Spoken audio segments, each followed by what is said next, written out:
Okay, Assalamualaikum, bersama saya WK Sokutumus. Okay, kali ini saya ingin terangkan berkenaan dengan 10 step pengurusan klien hartanah. Iaitu kita pergi ke video yang seterusnya, iaitu nombor 2, iaitu cek kelayakan dahulu.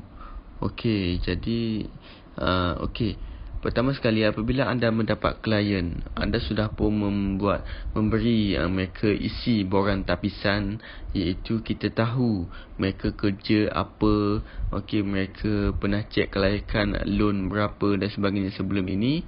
Okey, dan pada kali ini kita ingin detailkan mengenai cek kelayakan pinjaman.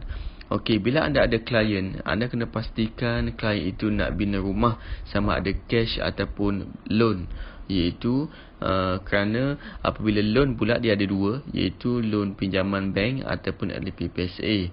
Okey, kita pergi kepada cash ataupun tunai dahulu. Okey, untuk maklumat anda, jika mereka ingin bina rumah dengan cash ataupun tunai, mereka boleh membuat pinjaman personal loan ataupun pinjaman peribadi.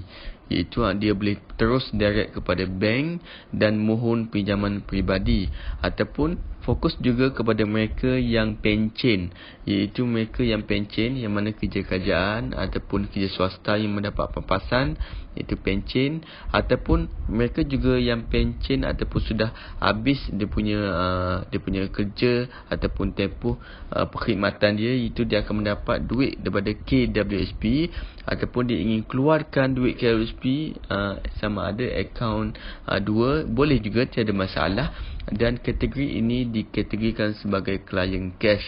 Okey. Dan jika dia ingin membina rumah dengan cash, dan pastikan klien itu dia punya bajet tu berapa. Okey, contoh dia ingin membina rumah dalam anggaran dalam 150,000, jadi dia kena pastikan dia adalah bajet untuk 150,000 tersebut. Okey, dan kelebihan untuk bina cash akan terangkan sekejap lagi. Okey, dan seterusnya adalah pinjaman loan pinjaman, iaitu pinjaman bank ataupun LPPSA. Seperti mana yang sudah terangkan sebelum ini, iaitu pinjaman LPPSA ataupun government staff hanyalah khas kepada pekerja kaki tangan awam sahaja. Dan untuk maklumat anda, mereka pekerja kaki tangan awam atau pekerja kerajaan ini semestinya dia sah jawatan dahulu, barulah boleh apply LPPSA. Jika dia tidak sah jawatan, dia masih belum boleh apply LPPSA. Iaitu dia akan dapat surat sah jawatan dan juga berpencen daripada ketua jabatan yang mengatakan dia sah jawatan, dan ketika itu barulah boleh apply pinjaman LPPSA. Okey, untuk mereka selain daripada itu, iaitu mereka yang bekerja sebagai berniaga sendiri, bekerja sendiri, bisnes, ataupun mereka bekerja swasta, semestinya dia kena buat pinjaman perumahan dengan bank. Okey, dan untuk makluman, untuk memudahkan, sebolehnya klien ini pergi cek dulu kelayakan mereka di mana-mana bank. Okay, sama ada bank yang mereka income masuk by gaji ataupun bank yang tidak berkaitan. Mereka pergi mana-mana bank dan cek dulu kelayakan mereka, dan mereka pastikan kelayakan mereka berapa. Iaitu contoh, mereka dah cek itu kelayakan mereka dalam 300,000 contoh.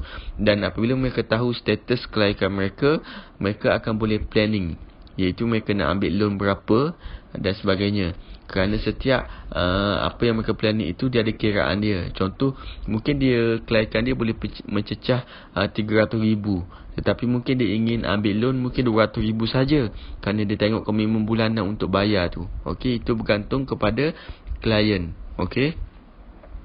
Okey, dan seterusnya saya ingin terangkan kepada anda semua mengenai kelebihan jika dia membina ataupun membina rumah ataupun bina rumah bersama Avenue Properties, itu sama ada cash ataupun pinjaman. Okey, kelebihan cash adalah jika dia bina rumah dengan cash, okey, dia punya tunai cara pembayaran, dia punya apabila dia bina rumah, dia punya geran tanah itu dia tidak akan digadai ke mana-mana institusi pinjaman.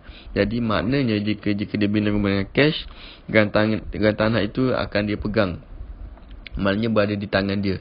Okey, itulah dikira pemilikan aset ataupun aset tanah, harta tanah. Okey, dan seterusnya adalah loan pinjaman.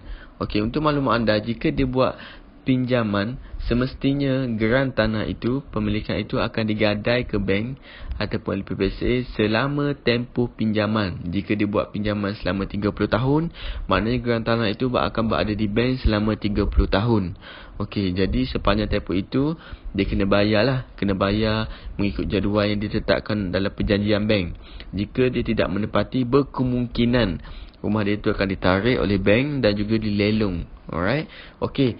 Jadi setakat itu saja untuk video kali ini mengenai kandungan nombor 2, iaitu cek kelayakan. Pastikan klien anda cek dulu kelayakan mereka, terutamanya mereka yang ingin membuat pinjaman bank ataupun LPPSA.